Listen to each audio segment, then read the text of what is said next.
Good evening. We are the anchors of Queer News Tonight, and this evening we discuss the queer headlines. U.S. District Judge stops Biden administration from protecting LGBTQ+ community health care. Can the LGBTQ+ identified person support current Republican Party platform and politicians? Ominous health warning for LGBTQ+ community as a summer wave of COVID-19 has arrived in the U.S. LGBTQ+ politicians come out against Biden continuing the race in 2024. Scott Maxwell says Florida Governor Ron DeSantis sees sexual boogeymen everywhere he looks. Good evening. Welcome to Queer News Tonight. This is the world's first and only LGBTQ+ daily evening television news, broadcasting live and available on demand on your favorite streaming channels. We are proud to announce that YouTube has recognized Queer News Tonight, certified by analytics company vidIQ, that we have had more than 9 million views. It is Tuesday, July 9th, 2024. We are live and literally out of the closet and into the headlines. So many of your important stories we're going to tell this evening on Queer News Tonight.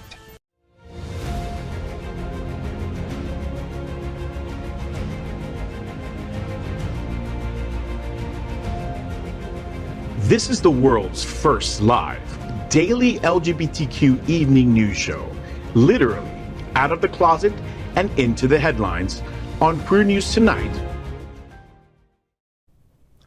This is the world's first and only unedited live LGBTQ+ evening show. Whatever happens unique in the LGBTQ+ news, you will see it and hear it.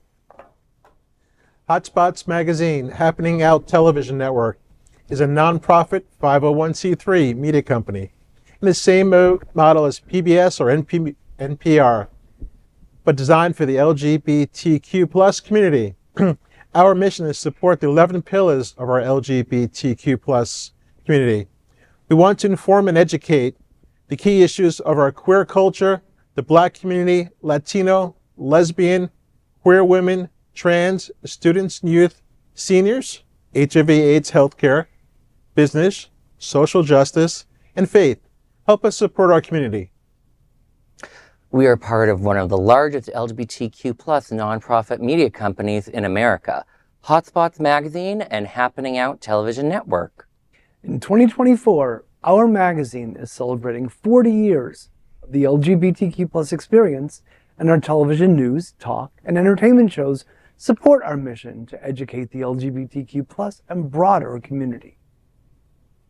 Let's meet tonight's all-white male anchors at Queer News Tonight.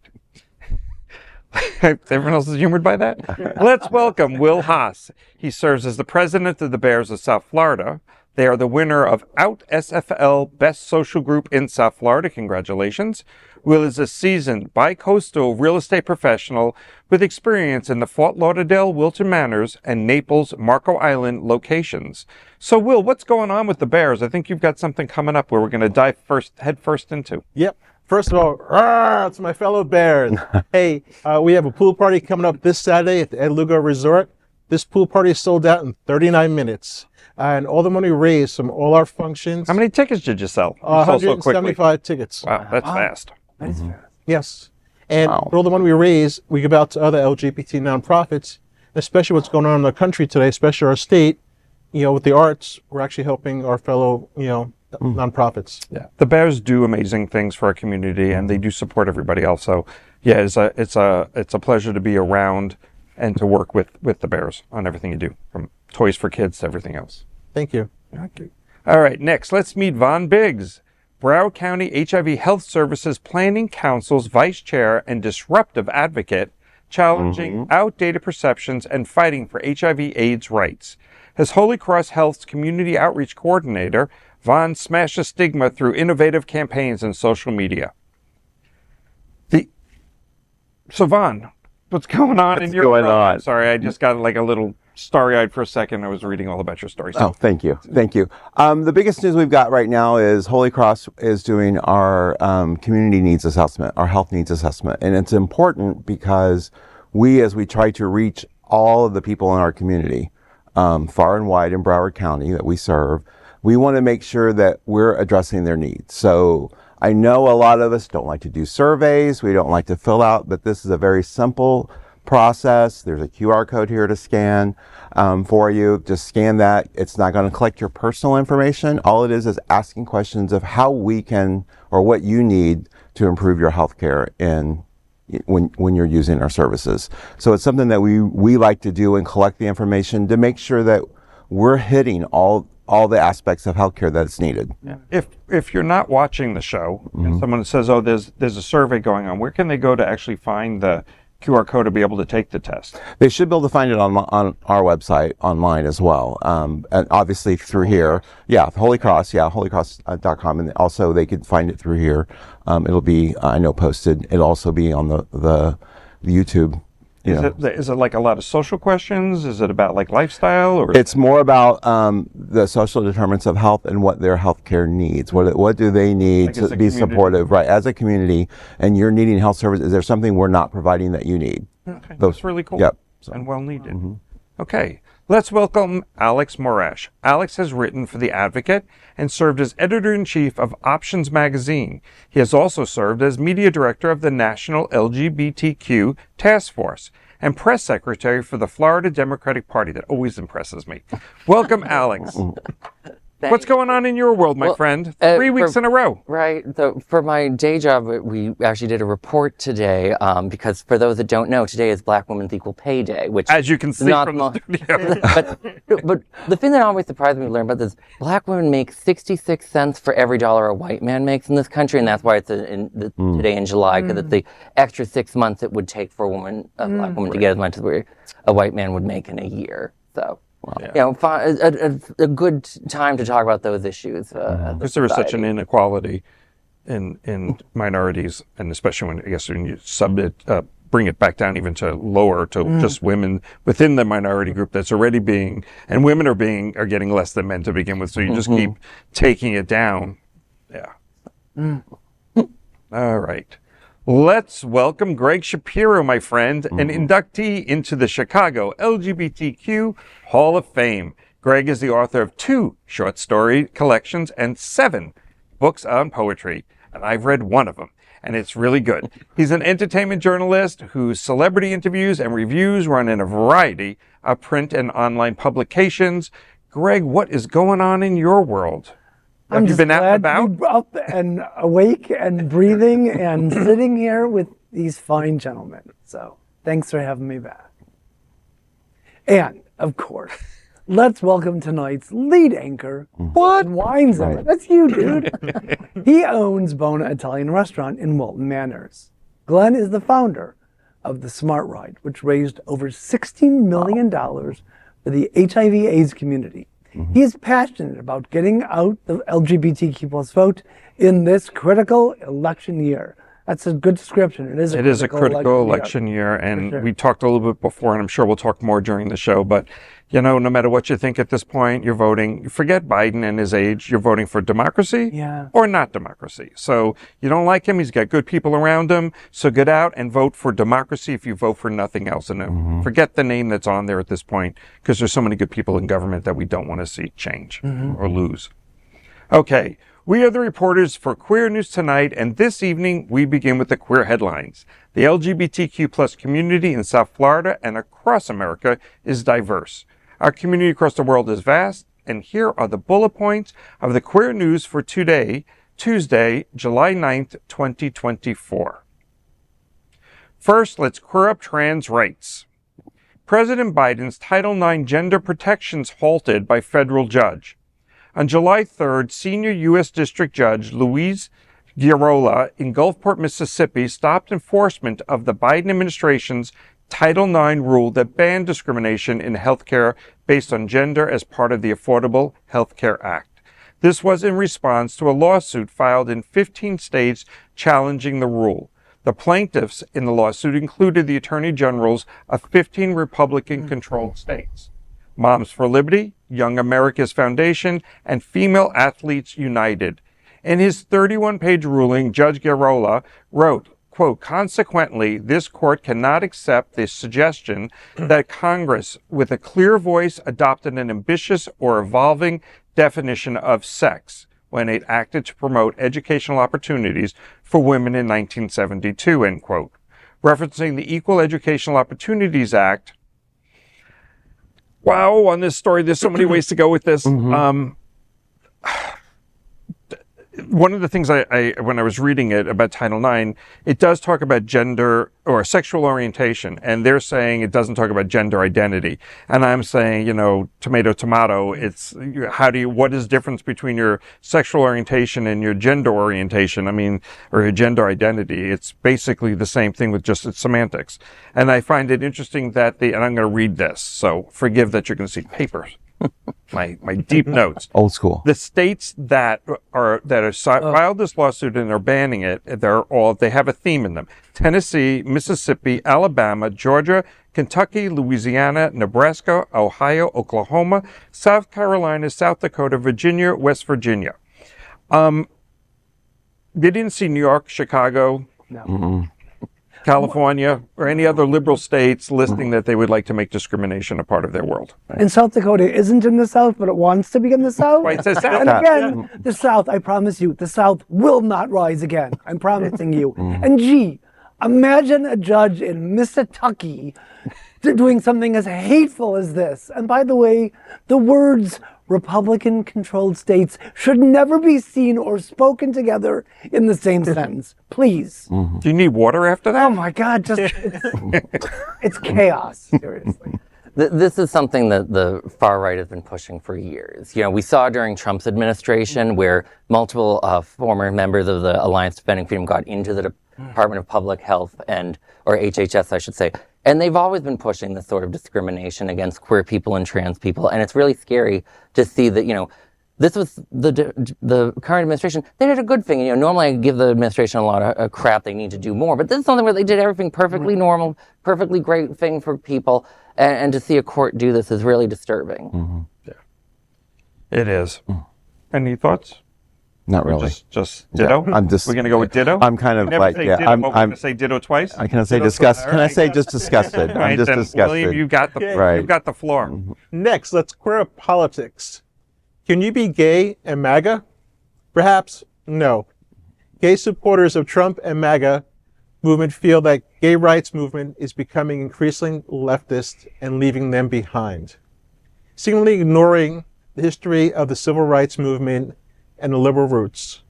In an interview with New York Post, Hell's Kitchen resident Mark Dorman, he explained how he was blacklisted from his favorite gay bar, the Atlas Social Club, after being outspoken in his support for former President Trump.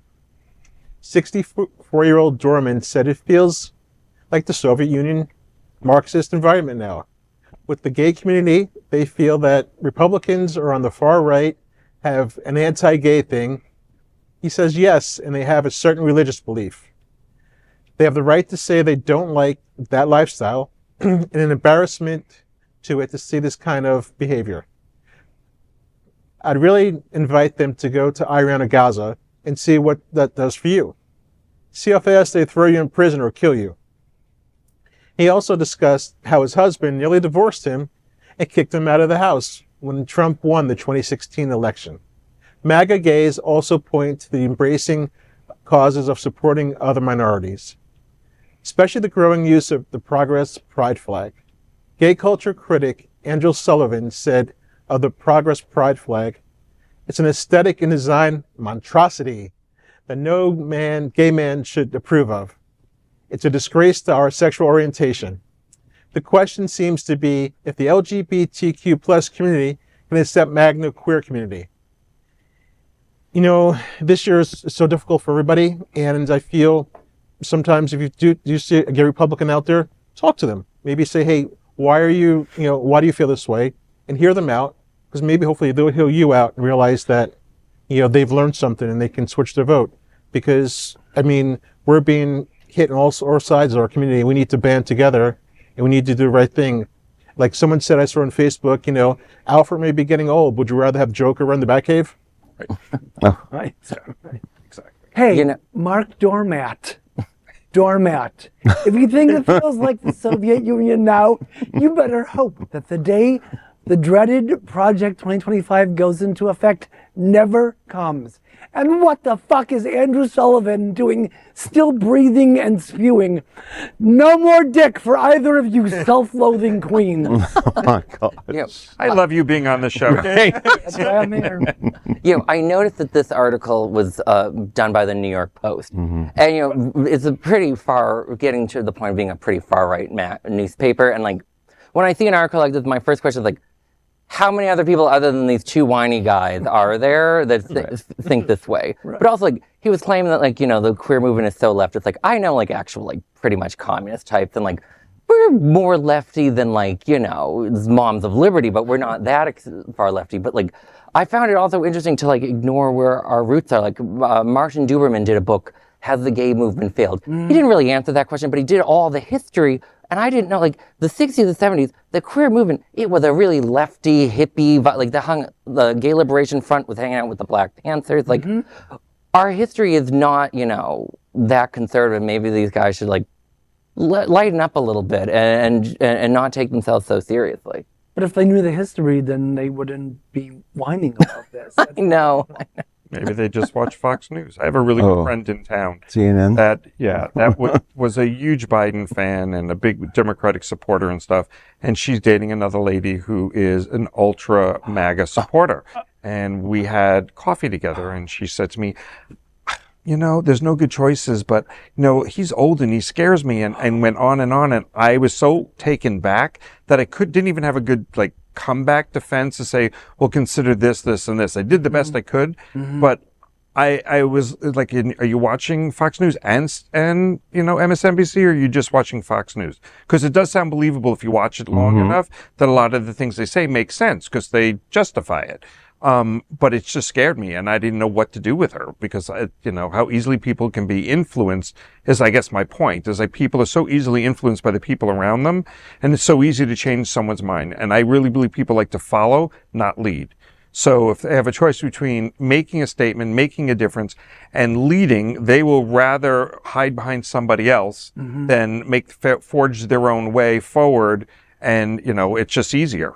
Well, it was like you were saying, Will, that if you see somebody who talks like that, absolutely. I think sometimes we're so gobsmacked when we hear what is pouring out of their mouths that I would like cut and run. I couldn't even sit there. But if you really think that it's possible to change hearts and minds, do Republicans have hearts and minds? Well, maybe not. They bleed if you cut.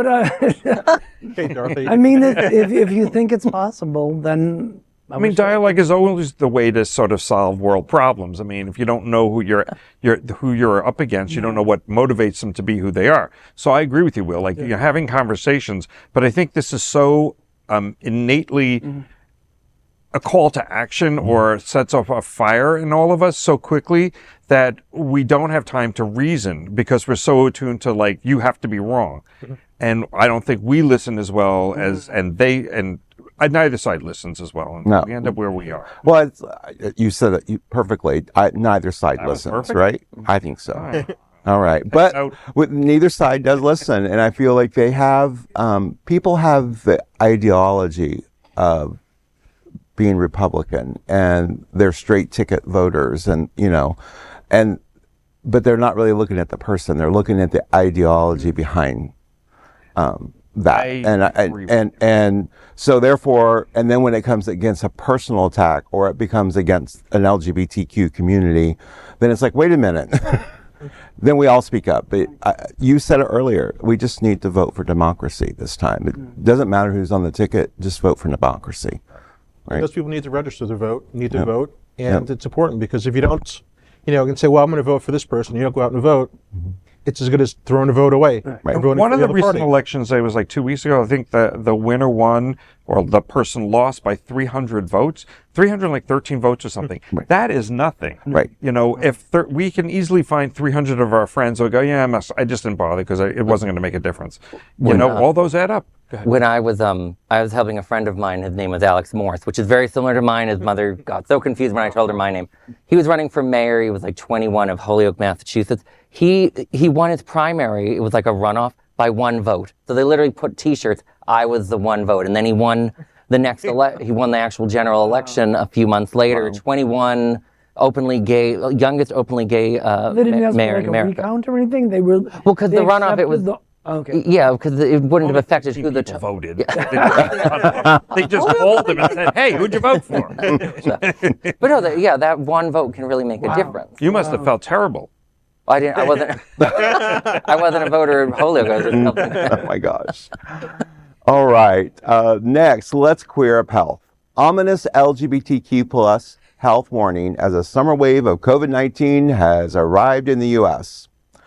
The LGBTQ plus community and healthcare professionals have disturbing news about COVID. New variants of COVID-19 are driving what is quickly becoming an annual summer surge in cases across the U.S. Infections are probably growing in 38 states, according to the CDC. However, individual cases are no longer counted since the end of the public health emergency more than a year ago. Wastewater tests aren't showing a significant increase in the virus. However, hospitalizations and deaths are on the rise, especially in the West and South. The surge also started weeks earlier than last year as summer travel and for the LGBTQ plus community, pride trips returned to the pre-pandemic levels for the first time. New vaccines are expected in the fall to target the strains that are currently causing the most infections.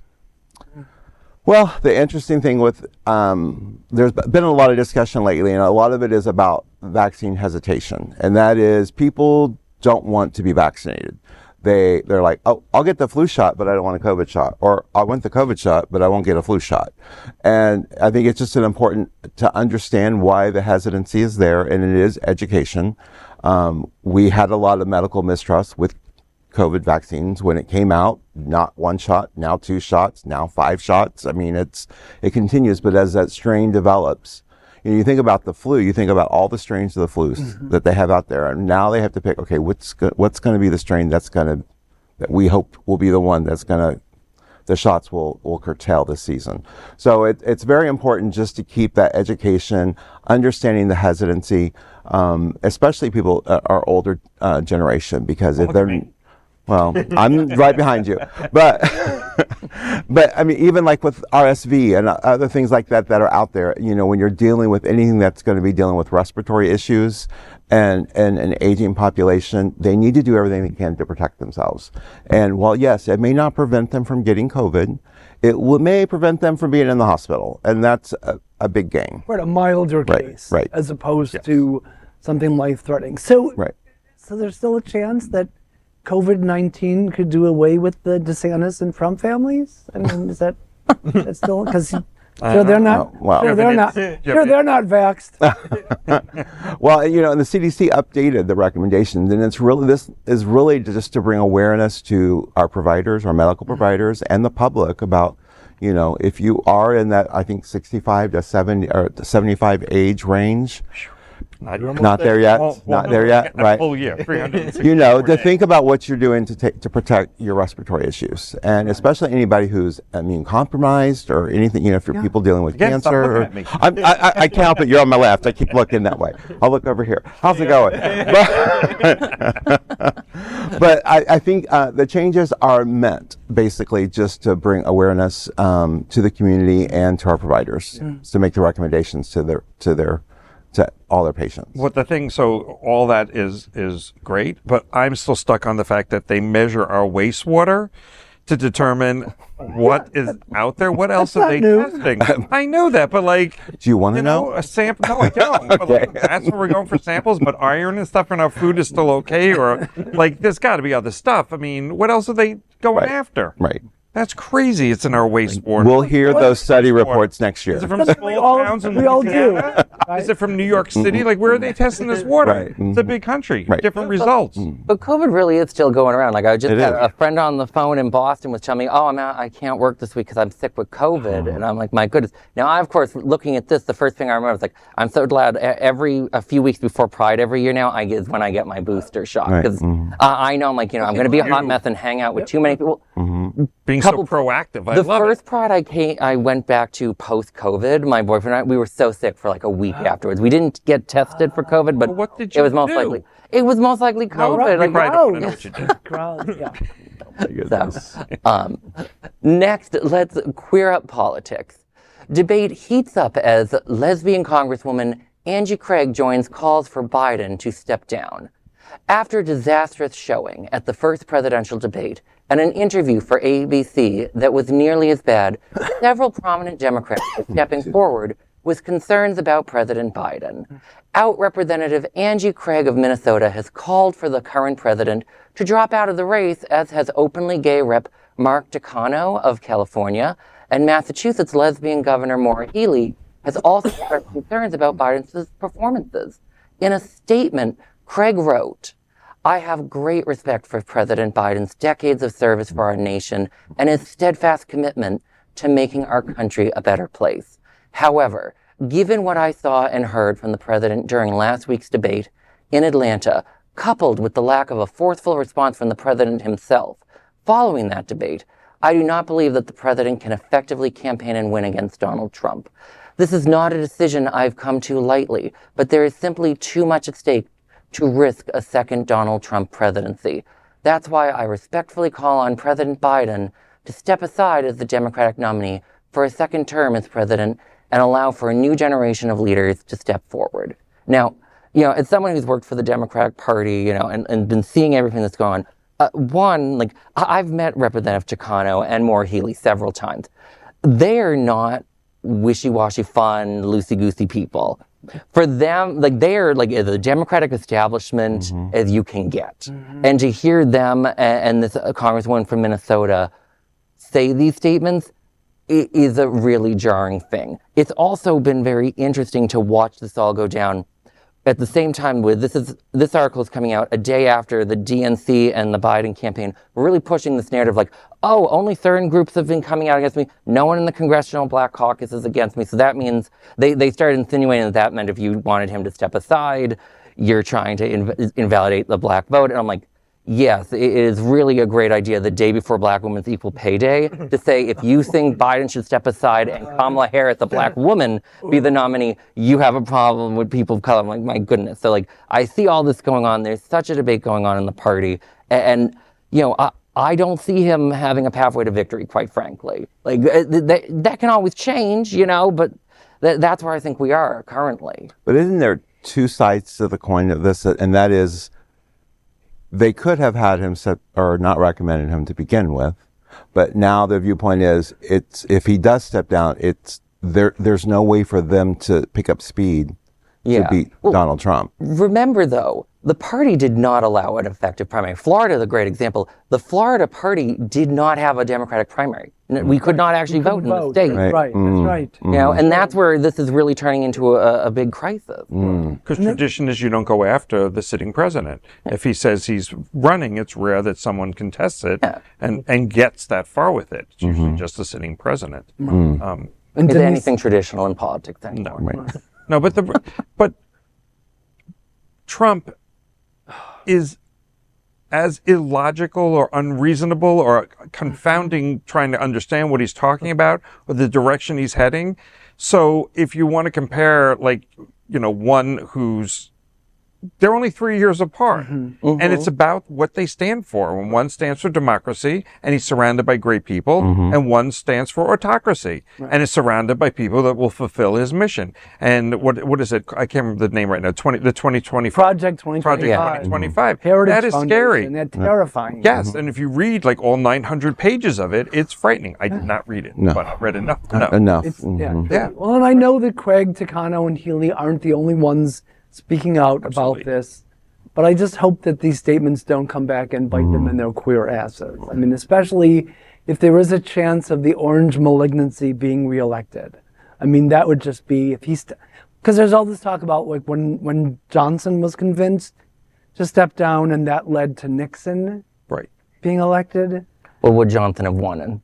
He didn't look like he had a path forward, Right. It's true. It is true. Right. And we've Garland's had never been elected, because he was in a wheelchair and he was on crutches, and they never let the world see that. So it's a whole different world with with media and instant right out there in your face. There's no broadcasting later. Not that you should hide it, but and he did those fireside chats, which I will say to say something in defense of Biden, so my friends don't call and scream at me tonight. Okay.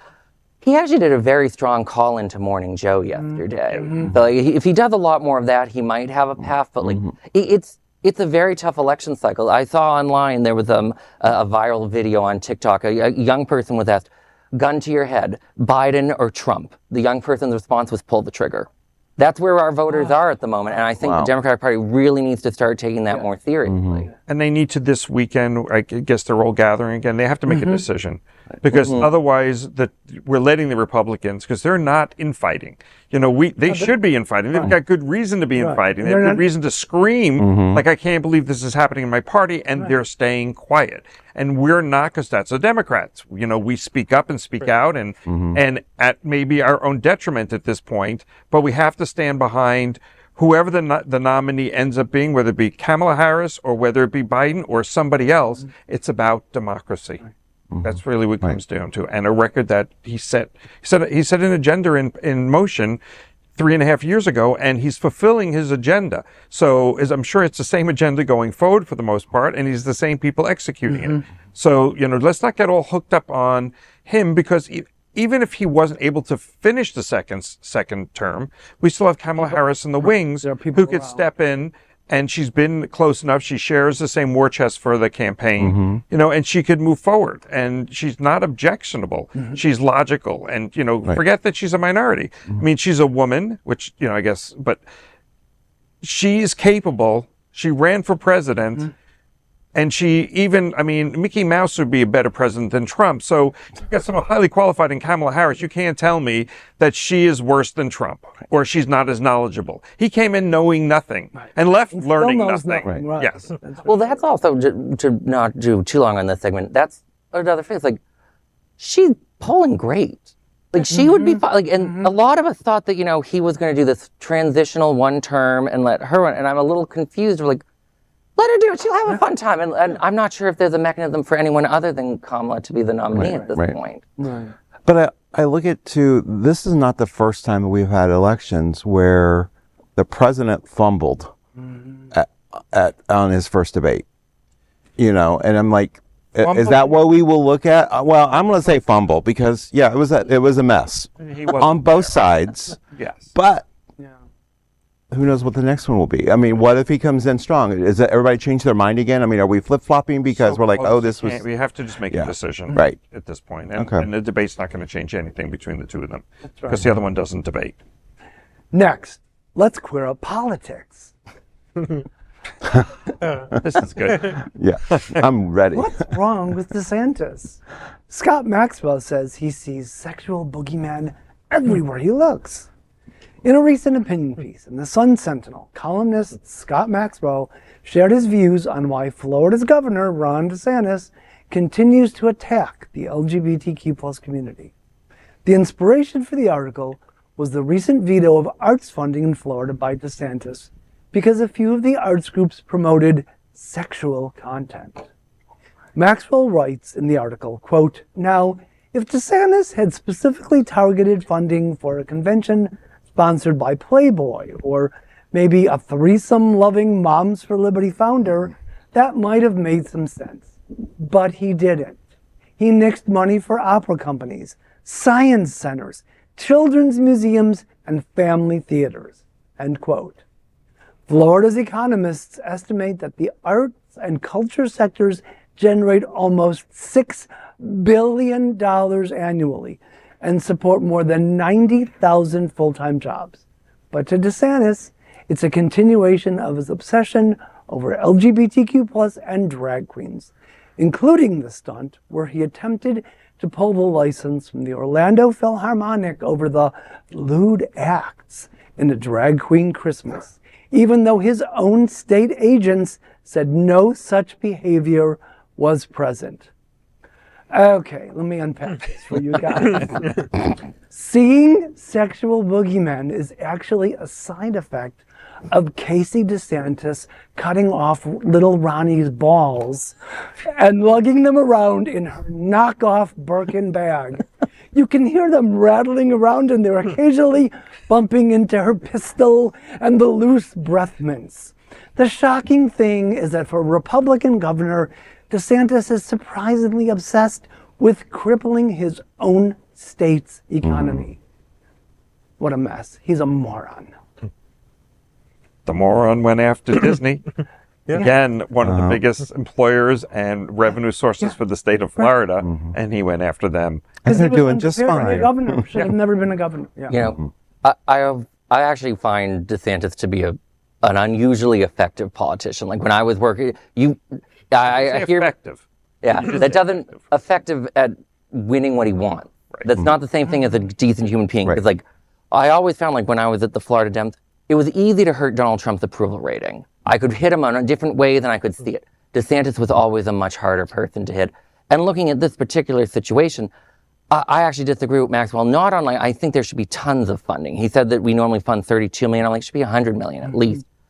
But by cutting it for everyone instead of picking and choosing, that was actually very smart to say, I'm not going to create this thing where only things I approve of get funded, which would be a really dystopian look. I'm just going to say, well, we can't do it for anyone then. And I feel like I don't like what he did, but that was one of his times he does that. I'm like, oh, I wish he has an unusually smart but he's way of still doing kicking it. the economy in the balls. Of course he is, but Of he the seems state to do that fine with he's voters governing. with that. Because his balls are in his wife's handbag. You already said that. Well, isn't he kicked the states in the balls? No, like I understand. It's just for some reason voters don't seem to care about the economy in that way, which is very weird because normally they do care. Yeah. But like I think one thing that Trump, I'll semi-agree with Trump on one thing is like it's not hard to have a good approval rating in Florida because it's always sunny down here. So that might also be what goes on with DeSantis.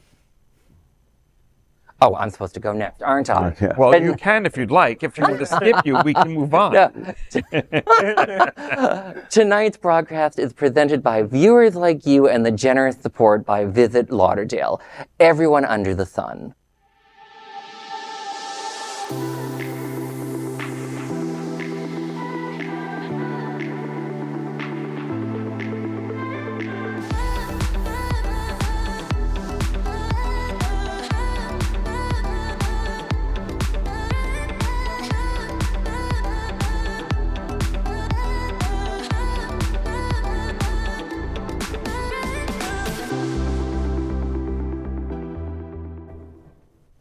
Next, we are proud of our special partnership with Sunshine Cathedral, the world's largest queer church here in Fort Lauderdale. Supporting that partnership, we are broadcasting from our permanent set here at Sunshine Cathedral at the Happening Out television studios. We broadcast Sunshine Cathedral's Sunday International Service at 10:30 a.m.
That is today's news for the LGBTQ plus community on the world's first and only daily LGBTQ plus evening news show.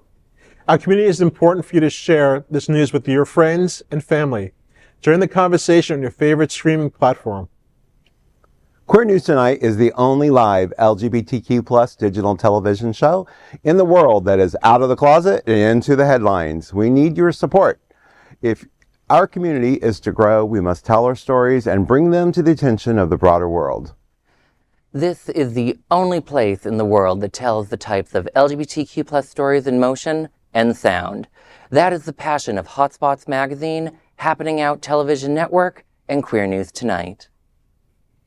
I'm your anchor, Glen Weinzimer, and on behalf of these LGBTQ plus reporters and my friends, the anchors of Queer News Tonight, including Von Big, woo, William Haas, Alex Morash, and Gregg Shapiro, little nod, we will see you daily at 8 p.m.